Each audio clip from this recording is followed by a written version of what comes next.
The garage was quiet in a way it had never been before. Not the comfortable silence of a man focused on his craft, but the heavy kind that settles when something long buried is about to surface.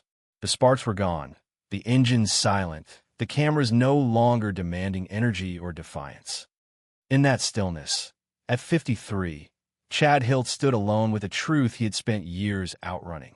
For most of the world, he was Bad Chad, the unfiltered rebel who turned scrap into legends, the man who laughed at rules and welded his own way through an industry obsessed with perfection. He was the symbol of fearless creativity, of a life built from nothing but willpower and stubborn belief. But behind that image, behind the roar of engines and the swagger that fans had come to expect, something darker had been quietly accelerating. When he finally said the words, "I am forced to hide this," it did not land like a dramatic confession. It landed like a crack in steel, sudden, sharp, and impossible to ignore. For years, fans had whispered that something was off, that the man who seemed so unbreakable carried a weight that did not show on screen. They argued online, defended him, mocked him, projected their own ideals onto him, never realizing that the very myth they loved was slowly suffocating the man beneath it. Chad had built a career on being real in a world full of polish, and that authenticity became his greatest strength and his deepest trap. Every weld, every unconventional build, every defiant grin reinforced the idea that he was immune to doubt, immune to pressure, immune to pain. People did not just watch him build cars. They watched him as proof that you could reject the system and still win. That kind of symbolism does not come without a cost. Fame arrived not as a celebration, but as a constant demand to stay exactly the same, to never falter, never soften, never admit that the noise was getting too loud. The cameras loved the chaos, the tension, the edge, but they never captured the nights when the shop lights stayed on and the doubts crept in. They never showed the moments when the comments stopped being about cars and started cutting into something more personal, more corrosive. What fans saw as criticism or entertainment slowly became a steady drip of judgment that followed him everywhere.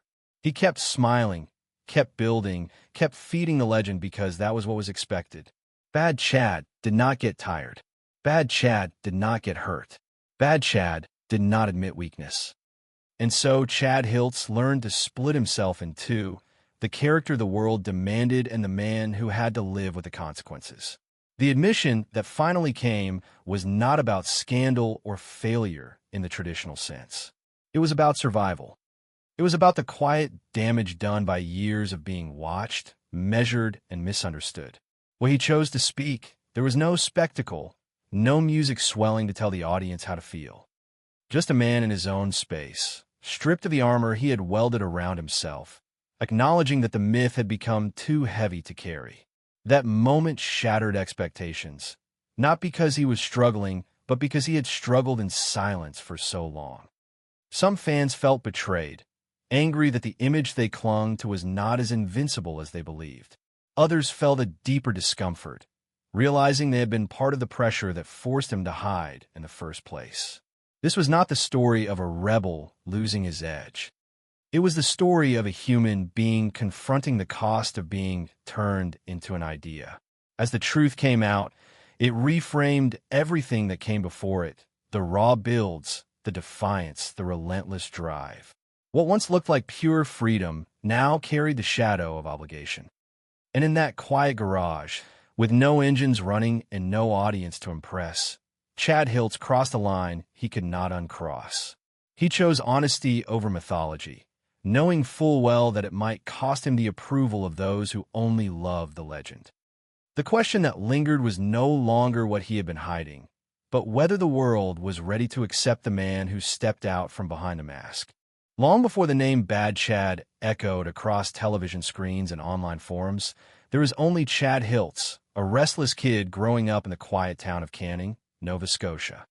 It was a place defined by routine, by long roads, and modest expectations, where most people learned early what their limits were supposed to be.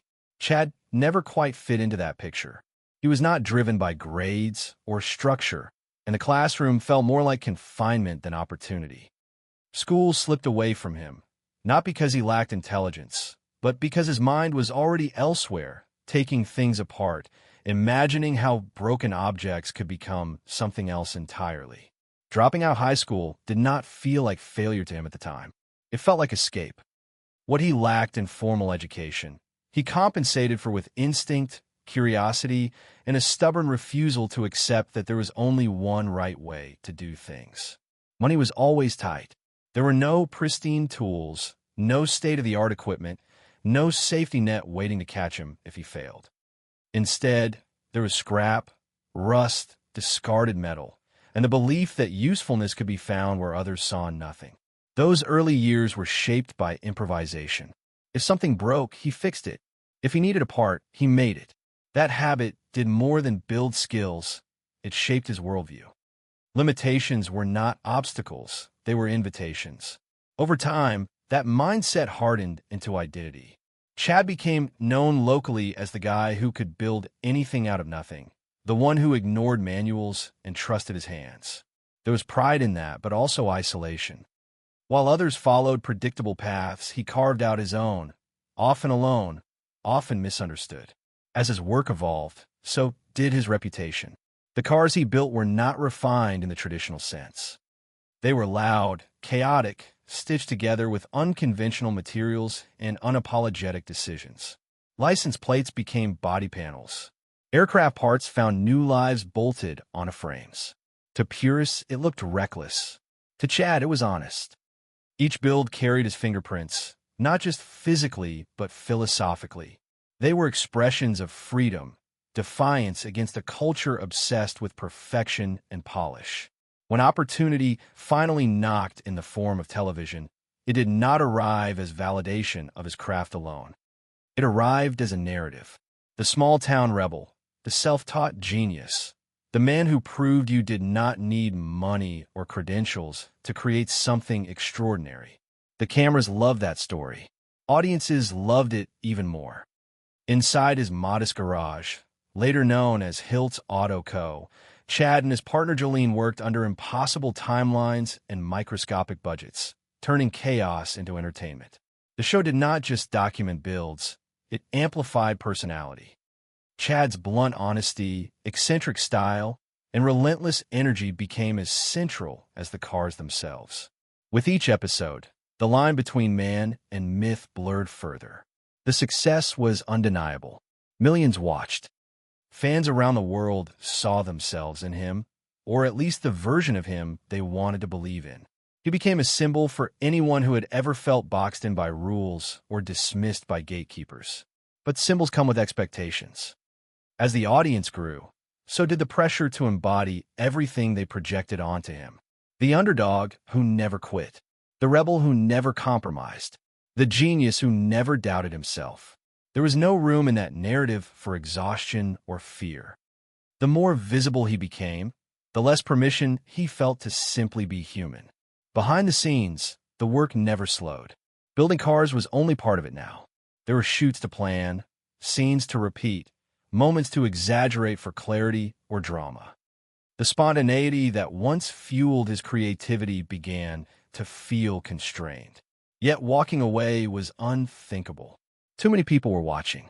Too many livelihoods depended on the momentum. Too many fans believed in the image. So he pushed forward, telling himself that this was the price of success, that toughness meant endurance.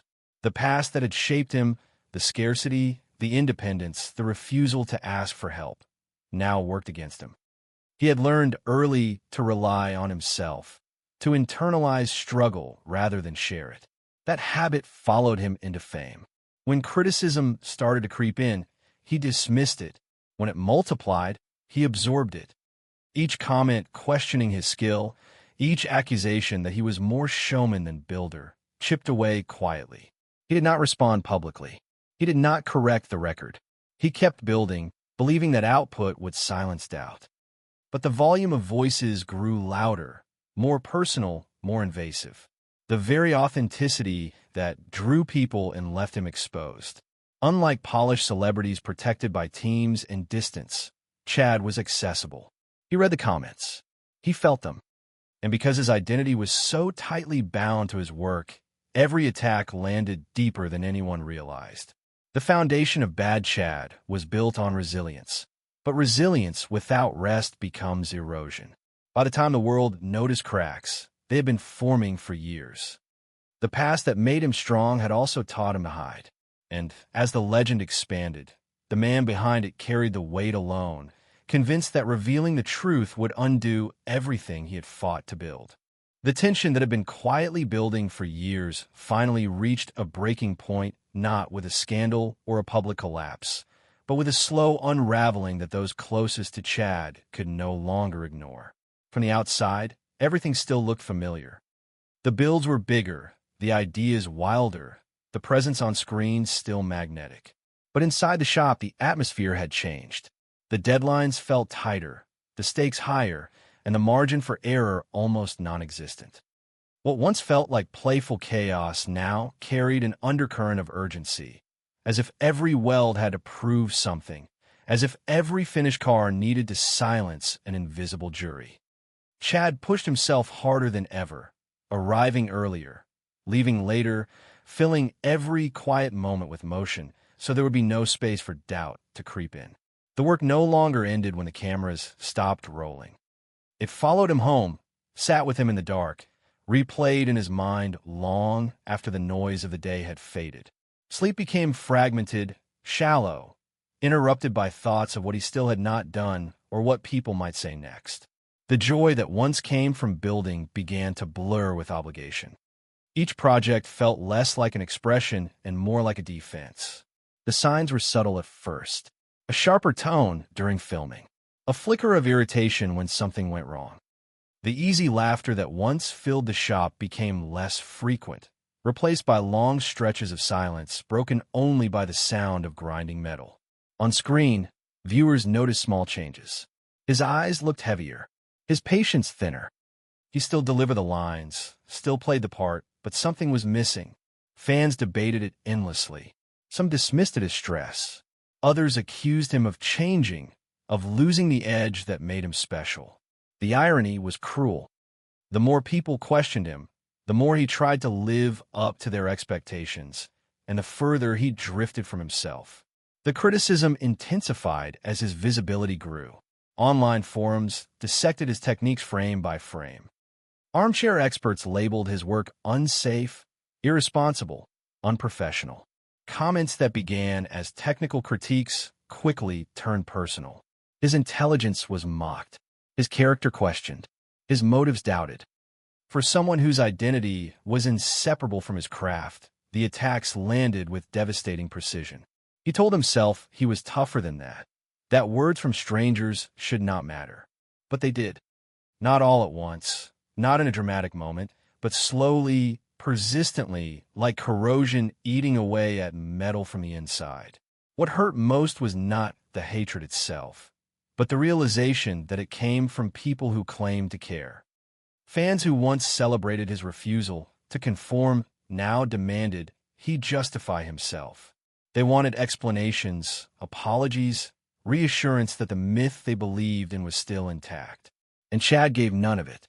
He withdrew instead, convinced that engagement would only feed the fire. Silence felt safer, even as it isolated him further. Behind the scenes, the pressure from production added another layer of strain. Television thrived on tension, on heightened moments and clear narratives. Scenes were red-hot, conversations repeated. Authenticity was filtered through the needs of storytelling. The spontaneity that had defined his early work became harder to access. Each compromise, no matter how small, chipped away at the sense of control that once grounded him. The show was a success, but success now came with strings attached. He felt watched not just by fans, but by an entire machine that depended on him performing a specific version of himself. The cost of stepping outside that version felt too high. As the seasons progressed, Chad began to compartmentalize more aggressively. The man on camera smiled, joked, and powered through. The man off camera absorbed everything else. He collected the worst messages, the most cutting remarks, and tucked them away, convincing himself that acknowledging the pain would give it power. It became a ritual of denial, a way to pretend the damage was contained. But it was not contained. It seeped into his creativity, his relationships, his sense of purpose. Moments that once felt meaningful now felt heavy. Even victories carried a bitter edge, overshadowed by the fear that they would never be enough. The turning point did not arrive as a dramatic collapse. It arrived quietly, late at night, alone in the garage, surrounded by unfinished projects and the hum of fluorescent lights. The realization was simple and terrifying. He could not keep doing this.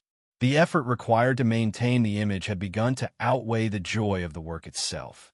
The character of Bad Chad had grown larger than the man who created it, and there was no space left to breathe. For the first time, he allowed himself to consider what would happen if he stopped pretending. The thought was paralyzing. Years of conditioning told him that honesty would be seen as weakness, that vulnerability would erode the respect he had earned. Yet the alternative, continuing in silence, felt unbearable. The internal conflict reached its peak not in public, but in private moments of stillness where there was nowhere left to hide. He began to see the pattern clearly. The past that had taught him resilience had also taught him to suffer quietly. The fame that elevated his voice had also amplified every criticism. The authenticity that defined his brand had left him exposed in ways he was never prepared for. At 53, the weight of it all converged. Age brought perspective he did not have before. The body tired more easily. The mind no longer bounced back the way it once did. What he had been able to outrun in his 30s and 40s now stood directly in front of him. The pain of pretending had finally eclipsed the fear of honesty. And so, after years of silence, Chad made a decision that would alter the narrative forever. He would speak, not to defend himself, not to satisfy critics, but to reclaim something he had lost along the way. The moment was not designed for drama. There was no build-up, no announcement. Just a man choosing to tell the truth, even if it shattered the illusion that had defined his career. That decision would send shockwaves through his audience, dividing those who felt betrayed from those who finally saw him clearly. But in that quiet choice lay the beginning of something else, a reckoning that would force everyone watching to confront the cost of turning a human being into a legend. The moment Chad chose to speak did not bring relief in the way many people imagine confession does. It brought consequences. Almost immediately, the ripple spread outward, touching everything he had built, from his public image to the quiet rhythms of his daily life. The reaction was fractured. Some viewers responded with empathy, recognizing the courage it took to admit years of silent struggle. Others reacted with anger, not because he had done something wrong, but because the image they relied on had shifted. For them, Bad Chad was supposed to be unbreakable, a symbol that existed to reassure them that toughness alone was enough to survive anything. When that symbol showed cracks, it felt like a personal loss. The comments reflected that divide. Messages of support sat side by side with accusations of weakness, of exaggeration, of betrayal. Chad read them all. The honesty he had chosen did not shield him from criticism. In some ways, it intensified it, but something had changed inside him. For the first time in years, the words no longer felt like secrets piling up in the dark.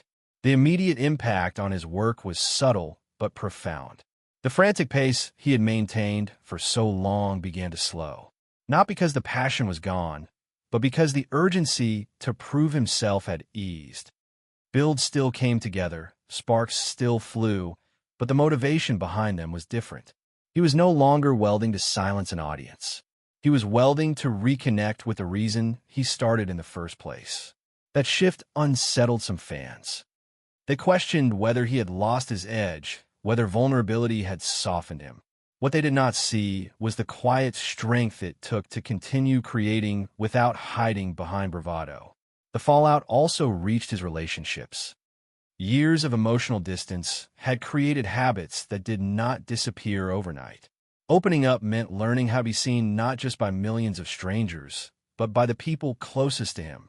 Conversations became heavier, more honest, sometimes uncomfortable. There were moments of regret, reflections on how long he had carried the weight alone and what that silence had cost. Trust had to be rebuilt in small, deliberate ways. The garage, once a place of refuge and pressure at the same time, began to feel different.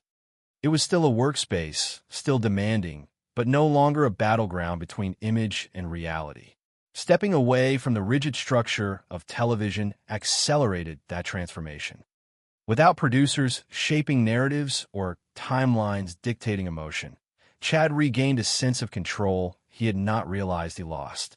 The absence of that machinery did not mean the absence of pressure. Bills still existed.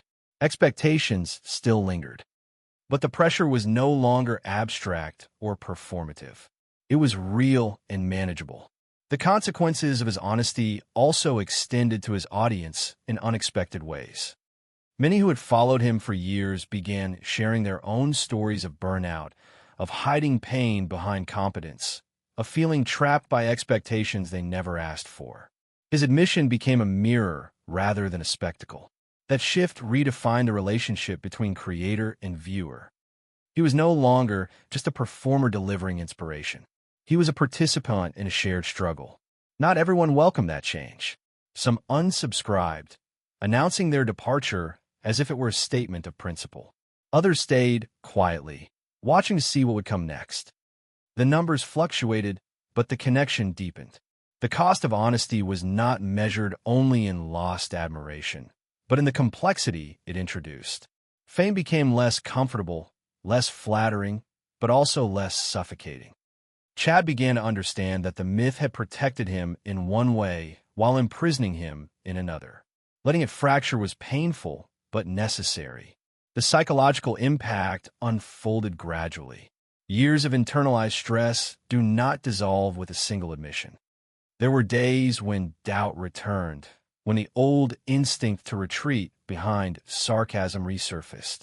But there was also a growing awareness that he did not have to carry everything alone anymore. The drawer where he once stored the worst messages lost its power as a symbol.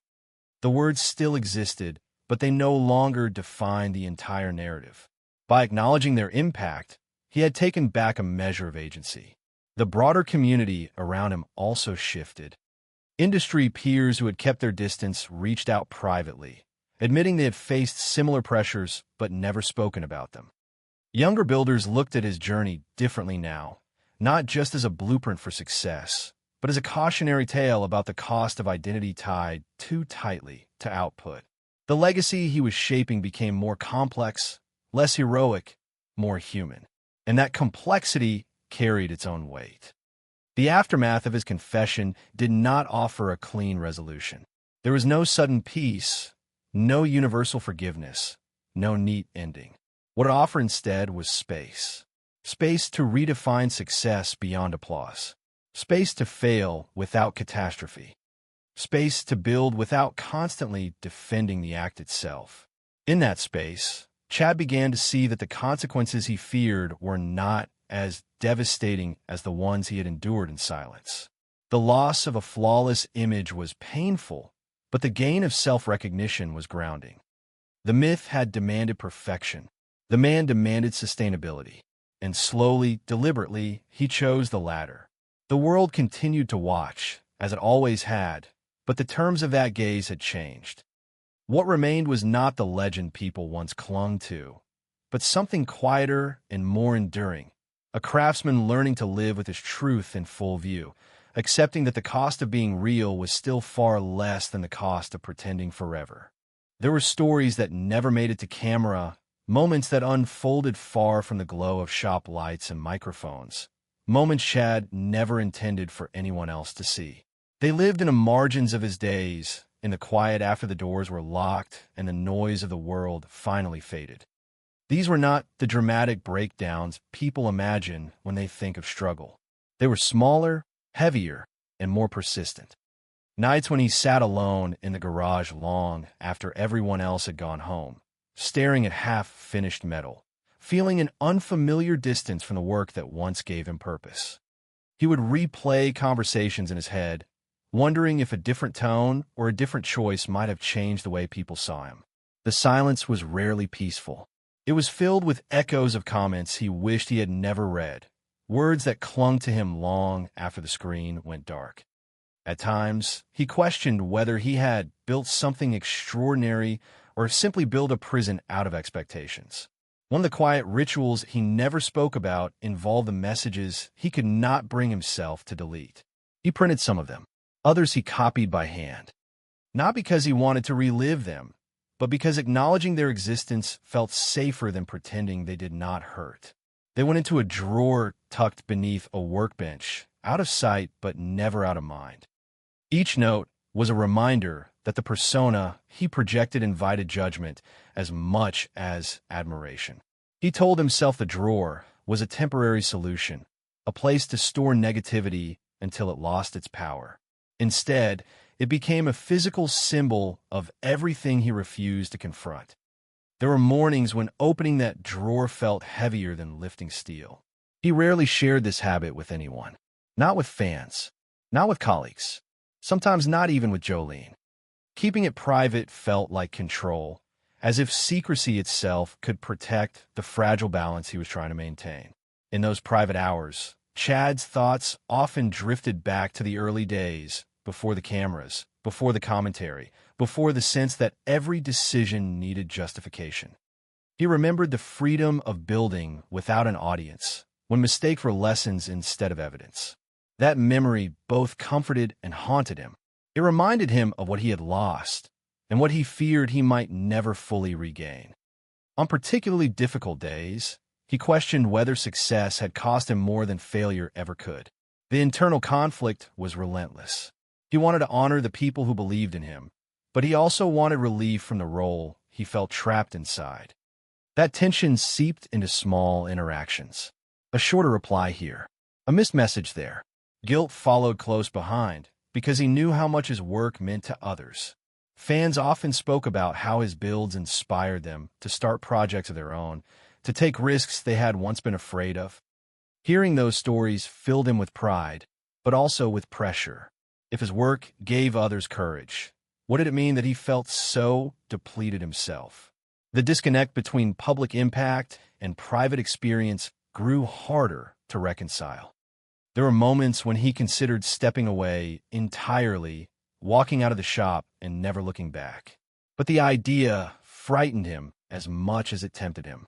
Building was not just a career. It was how he made sense of the world. Losing it felt like losing language. So instead of leaving, he endured. He told himself that persistence was virtue, that silence was strength. Yet endurance, without reflection, slowly eroded his sense of self. The work became heavier not because it was physically harder, but because it carried the weight of everything unsaid. In rare conversations with people he trusted, fragments of the truth slipped out. Not full confessions, just hints of exhaustion, comments about pressure, jokes that carried more truth than humor. Some noticed, others did not. Those who did often urged him to slow down, to protect himself. He listened politely, then returned to the familiar rhythm of pushing forward. Admitting vulnerability felt too risky. He had spent years crafting an image of resilience, and dismantling it seemed like an act of self-sabotage. The irony was painful. The authenticity people admired in his work did not extend to his inner life. He could bend metal to his will, but he could not bend his own expectations enough to allow himself rest. Over time, the cost of that imbalance became unavoidable. Creativity began to feel fragile. Focus slipped. Joy arrived less frequently and stayed for shorter periods. Even successes felt muted, overshadowed by the sense that something fundamental was out of alignment. The drawer under the workbench grew fuller. Each piece of paper represented a moment he chose silence over honesty. And yet, those quiet moments also carried the seeds of change. Sitting alone with the accumulated weight of years forced him to confront a question he had avoided for too long. What was the point of being seen if he could never truly be known? The realization did not come all at once.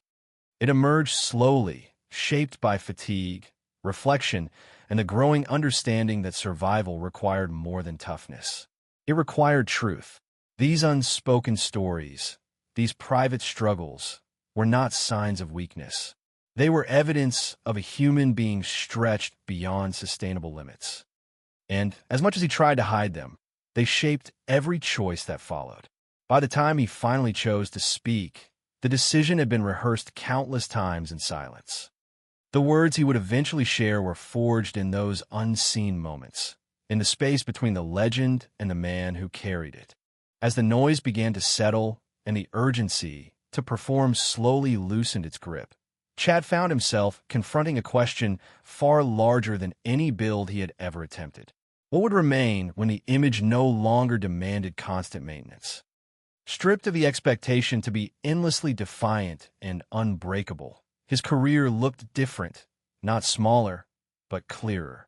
The years of relentless output, the wild creations born from scrap and instinct, had left a mark that could not be erased by a moment of vulnerability.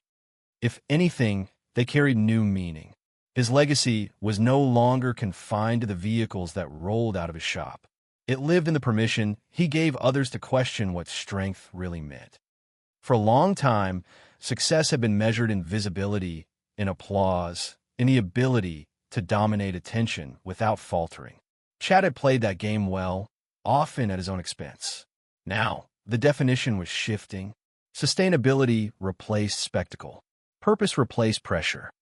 The work continued, but it was no longer driven by the need to defend an identity.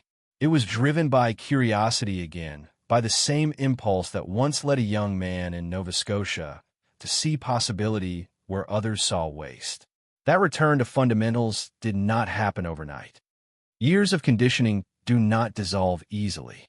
There were moments when the old instincts resurfaced, when he felt the familiar pull to overextend, to prove himself once more. But there was also a growing awareness that he did not owe the world an unchanging version of himself. The courage to evolve became as important as the courage that once fueled his rebellion. Looking back, the arc of his career revealed a paradox. The very qualities that made him compelling, independence, refusal to conform, raw honesty, had also isolated him. He had built a persona that inspired millions, yet that persona left little room for care or compassion toward himself. Recognizing that did not diminish his accomplishments. It contextualized them. The cars, the shows, the global recognition were no longer endpoints. They were chapters in a longer story about identity, creativity, and cost. In sharing his struggle, Chad unintentionally reframed what legacy could look like in a culture obsessed with invincibility. Instead of reinforcing the myth of the tireless creator, he exposed the hidden toll of that myth. For many watching, especially those who built their own identities around productivity and toughness, this was unsettling, but it was also liberating. His story suggested that endurance without honesty is not strength, but attrition. The idea resonated beyond the automotive world. Artists, builders, and creators from entirely different fields recognized themselves in his journey. The language of metal and machines gave way to a more universal conversation about mental health, pressure, and the quiet violence of expectations. That shift did not erase the pain of the past. It gave it purpose. The drawer of messages, once a symbol of unspoken suffering, became a reminder of how far he had come. Those words no longer defined him. They served as evidence of survival. Each insult endured, each doubt absorbed, underscored the resilience that was not performative, but real. The legacy taking shape was less about rebellion and more about responsibility. Responsibility to protect the joy that made the work meaningful. Responsibility to model a version of success that did not require self-destruction. Responsibility to show that stepping back is not the same as giving up. Chad's influence now extended into quieter spaces. It appeared in the way younger builders approached their own limits, more willing to rest, more willing to ask for help. It showed up in conversations that would not have happened without his honesty, conversations about boundaries, about burnout, about the difference between passion and punishment. The mythology that once surrounded him had not vanished entirely. It had matured. The rebel was still there, but he was no longer defined by resistance alone. He was defined by discernment, choosing when to push and when to pause, choosing meaning over momentum. The tension between light and shadow, between creation and cost, remained, but it no longer needed to be denied. In that balance, Chad found something more enduring than fame. He found continuity. The work could continue without consuming him. The story could evolve without collapsing. This phase of his life was not about reclaiming glory or rewriting history. It was about integration, integrating the builder with the man, the public figure with the private self. The legacy emerging from that integration was quieter, but deeper. It suggested that the most radical act for someone built on defiance might be self-preservation. That idea, once unthinkable, now felt essential. As he moved forward, the question was no longer how much he could endure, but how long he could sustain what mattered. In choosing to answer that question honestly, Chad reshaped the meaning of his journey. Not as a cautionary tale or a fall from grace, but as an evolving testament to the fact that true strength is not found in never breaking, but in knowing when to stop pretending you never did. In the end, Chad did not offer a dramatic farewell or a neatly packaged resolution. There was no final triumph, no clear victory to point to, only a quieter understanding that the story was still unfolding. The years that shaped him, the scrap metal beginnings, the rise of a myth, the weight of expectation, all converged into a single truth that could no longer be ignored. He had survived something far more complicated than failure. He had survived being admired for the wrong reasons and misunderstood for the right ones. What remained was not the bad Chad people argued about online, but a man standing inside his own life with clearer eyes. The garage still existed. The tools were still there. The impulse to build had not disappeared. What had changed was the reason he reached for the torch. He was no longer trying to outrun judgment or silence doubt. He was choosing what to give his energy to and what to leave behind. That choice did not erase the past. It reframed it. The pain, the exhaustion, the years of hiding became part of the story rather than something to be buried. In a culture that rewards constant output and punishes pause, that decision carried its own quiet defiance. Some fans would never forgive a shift. They would cling to the version of him that made them feel stronger by proxy, the icon who never flinched. Others would grow alongside him, recognizing that the most honest stories are the ones that refuse to freeze a person in time. Chad no longer needed to decide which group mattered more. Their reactions were no longer the measure of his worth. The legacy he was leaving behind was not a catalog of cars or episodes, but a permission slip. Permission to step away from the grind without shame. Permission to admit that passion can hurt when it is weaponized against the self. Permission to evolve without asking for approval. The impact of that permission would never be fully visible, but it would live on in countless private moments, in workshops and garages where people chose to rest instead of push, to ask for help instead of pretending they were fine. As the noise around him softened, Chad reclaimed something simple and profound: authorship over his own narrative. The myth no longer spoke for him. He spoke for himself. That did not make the future easier. It made it real. There would still be doubt. There would still be days when the old pressure resurfaced, when the temptation to perform strength returned. But there would also be awareness, a boundary he could recognize before crossing. The work ahead was not about proving resilience. It was about practicing it. Looking back, the question that lingered was not why it took so long to speak, but how much courage it took to finally do so. Silence had once felt like protection. Honesty became survival. In choosing honesty, Chad did not lose everything he built.